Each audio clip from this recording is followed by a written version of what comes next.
네, 수급을 보는 시간입니다. 수급이 답이다. 오늘 최강찬 전문가 함께하겠습니다. 전문가님. 네, 수영이과 반갑습니다. 네, 안녕하세요. 자, 오늘 어느 쪽입니까? 키맨은요? 일단 오늘 둘 다 의미 있는 키맨인데요. 네. 일단 기관 투자자들 쪽으로 좀 잡아봤습니다. 기관 투자자요. 자, 예. 3일 연속이죠.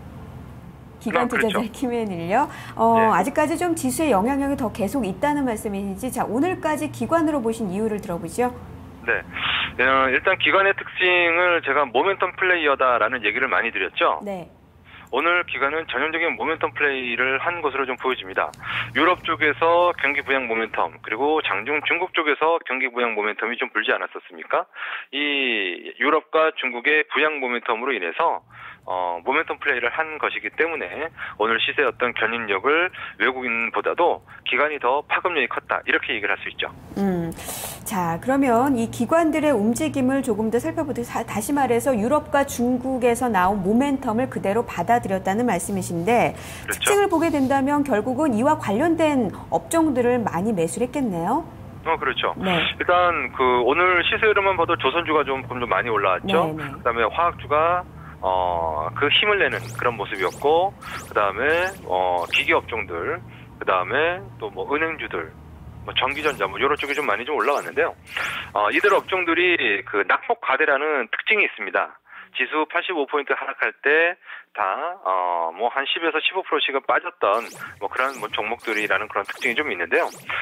일단 경기 모멘텀이, 글로벌 경기 모멘텀이 유럽과 그다음에 중국의 경기 부양 모멘텀으로 인해서 경기 모멘텀이 여기서 바로 아주 강하게 살아난다라고는 얘기하지 못하겠지만, 우려로부터는 완화됐다, 우려감이 완화됐다, 이렇게 얘기를 할 수 있죠. 그 두 가지 이유 때문에 화학업종에 대해서 대중국 모멘텀으로 인한 화학업종 669억 원, 그다음에 전기전자 업종, 아무래도 뭐 시총 상위 업종이니까요, 741억 원의 매수를 좀 기록을 했는데요. 그 전기전자 업종 쪽에서 오늘 그 반도체 종목인데 대단히 낙폭과대를 기록했었던 종목이 있었죠. 바로 하이닉스 반도체죠. 네, 하이닉스 반도체. 예. 그렇죠. 하이닉스 반도체도 굉장히 많이 좀 하락을 했었던 그런 종목인데, 오늘 하이닉스 반도체가 7% 이상의 급등세가 좀 나타났습니다. 기관이 아주 뭐 2달 동안 아주 지겹게 팔아놨거든요. 네. 그래서 24,000원에서 2만원까지 뭐 빠졌다가 23,000원에서 다시 2만원 중반까지 빠졌다가 다시 오늘 기관이 400만 주 이상의 순매수를 기록하면서 7.6%가량의 급등이 좀 나타났는데요. 또 삼성전자 같은 경우는 오늘 또 외국인이 주로 좀 매수를 좀 많이 하는 그런 형태였었는데, 기관은 하이닉스를 강하게 밀어붙였고, 그리고 외국인은 삼성전자를 강하게 밀어붙이면서 좋은 흐름이 나타났습니다. 삼성전자에 대해서 한마디 더 말씀을 좀 드리면, 네. 삼성전자는 이런 말이 좀 어떨지 모르겠지만 죽었다 살아났습니다. 그렇습니다. 사실 맞습니다. 저 굉장히 네. 불안해하셨던 분들 많을 거예요. 네. 네, 그래서 오늘 완전히 돌려놓는 네. 그런 어떤 흐름이고요. 5일선 쌍바닥에다가 시가 60선 위로 올라왔고, 장중 밑꼬리로 60선 지지하고, 그리고 종가가 고가에 어떤 20선하고 이격 축소 흐름들은 괜찮은 어떤 차트의 패턴도 좀 나타났고, 뭐 그렇기 때문에요. 음봉 쌍바닥이 좀 떴다, 5일선도 쌍바닥이고 해서 삼성전자는 일단 긍정적으로 좀 보이고 있습니다. 네. 화학주는 어떠세요? 오늘 또 SK 하이닉스를 보다 보니까 호남석유 같은 부분도 그동안 참 많이 조정을 받았는데 오늘 괜찮은 흐름이 나왔지 않습니까? 화학주도 어느 정도 기관 쪽에 매수가 들어온 것 같은데요. 네. 네, 기관하고 외국인 오늘 뭐 호남석유 같은 경우는 양매수가 좀 들어왔고, LG화학 같은 경우는 외국인은 뭐 소폭 매도였습니다만 기관이 강하게 매수하는 그런 흐름이었었죠. 그리고 또 금호석유 같은 경우도 양매수가 좀 들어오는 그런 흐름이었었는데, 일단 그 LG화학이든 뭐 호남석유든 이 두 종목의 흐름은 일단 나쁘지는 않은 것 같아요. 다만 뭐가 좀 문제냐면 시세의 연속성이 있을까? 제품 가격의 반등이 아직 들어오고 있지 않거든요. 네. 지난번 말이는 제품 가격의 반등까지 들어왔기 때문에 강하게 반등했던 구간인데, 지금은 제품 가격의 반등이 아직 들어오고 있지 않아서 이 부분이 추세의 어떤 연속성이 있을까? 라는 부분들은 지난번보다는 약할 것이다 라고 일단 생각하고 있습니다. 그래서 외국인이 LG화학 같은 경우는 소폭의 매도하지 않았나 뭐 그런 생각도 좀 들고요. 뭐 그렇게 생각하고 있습니다. 네, 알겠습니다. 뭐 전기전자 쪽에 오히려 긍정적인 흐름이 좀 나온 게 아닌가 싶기도 한데, 자, 수급 특징주를 보도록 하죠. 어떤 종목 보셨어요?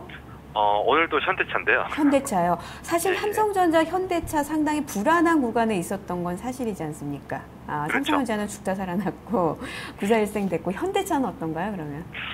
현대차는 뭐 삼성전자보다는 조금은 좀 아직은 우려감이 좀 있다라고 좀 봐야 될 것 같아요. 왜냐하면 세 가지 어떤 단기 악재로부터 아직까지는 그렇게 뭐 자유롭지는 좀 못하다라고 좀 봐야 되겠습니다. 기관 같은 경우 오늘도 좀 매도를 좀 했죠. 5만 8천 주 정도의 기관 매도. 반면에 외국인 투자자들은 20만 8천 주의 순매수를 좀 기록하는 뭐 그런 어떤 수급 동향이 좀 발표됐는데요. 제가 계속 이 시간을 통해서 말씀드린 게 전차가 살아야 지금은 시장이 반등에 들어온다라는 얘기를 계속 말씀을 좀 드리면서 삼성전자, 현대차를 번갈아 가면서 수급의 특징주로 점검을 좀 하고 있습니다. 여기서 이제 삼성전자는 조금은 한숨을 좀 놔도 되지 않을까라는 그런 생각인데, 현대차는 하루 이틀, 2, 3일 정도 다음 주에 수급의 연속성이랄까, 그리고 60선의 안착, 그런 과정들을 좀 확인을 해봐야 되겠다. 5일선이 아직은 돌아나오고 있지 못하는 그런 흐름이기 때문에요. 그리고 외바닥으로 반등을 했기 때문에 아직은 삼성전자보다는 못한 주가의 흐름이다, 이렇게 말씀을 드릴 수가 있는데, 오늘 결국은 삼성전자를 이틀 동안 했기 때문에 사실 오늘 삼성전자 해야 되는데 현대차를 한 거거든요. 네. 전차, 삼성전자, 현대차에서 제가 오늘 말씀드리고자 싶은 건 딱 두 가지입니다. 첫 번째는 뭐냐면요. 전차의 급반등으로 인해서 시장은 선물옵션 동시 만기의 어떤 후폭풍, 선물옵션 동시 만기의 어떤 부정적인 영향력은 이제는 제한적이다 라는 것을 좀 말씀을 좀 드리고 싶고요. 네. 뭐 선물옵션 만기 때 프로그램 매도가 나오든 아니면은 또 그래도 1900선 전후는 일단 지켜지는 흐름이 앞으로 나올 가능성이 높다라는 것을 좀 말씀을 드리고 싶죠. 네. 시장의 타반 경직을 얘네 둘이 만들 것이다. 근데 더 중요한 건요. 삼성전자 지금 사라면은 또 쉽게 사겠습니까? 현대차 사라면 또 쉽게 사겠어요? 그렇죠. 네. 아니겠죠. 네. 삼성전자의 후광 효과, IT 부품, 스마트폰, 아몰레드 관련주들, 뭐 코스닥이라든가 아니면 거래소라든가 이런 쪽의 종목들을 보는 것이 훨씬 더 투자의 아이디어가 좋을 것 같고요. 현대차도 마찬가지죠. 현대차로 인해서 조정폭이 좀 컸었던 종목들이 뭐 대형주 쪽은 현대모비스 같은 종목도 있고, 그죠? 만도 같은 종목도 있고, 그 다음에 타이어 관련주들도 있고, 일부 뭐 종목들이 좀 많이 있지 않습니까? 그런 쪽의 흐름들을 좀 본다라면 더욱 좋은 투자의 아이디어가 되지 않을까라는 그런 차원에서 오늘 좀 말씀을 드렸습니다. 네, 알겠습니다. 오늘 말씀 잘 들었습니다. 네, 고맙습니다. 고맙습니다. 지수 관련 대형주의 핵심 포인트였던 삼성전자, 현대차에 대한 얘기를 오늘 수급을 통해서 자세하게 들어봤습니다. 1부 여기서 마치겠습니다.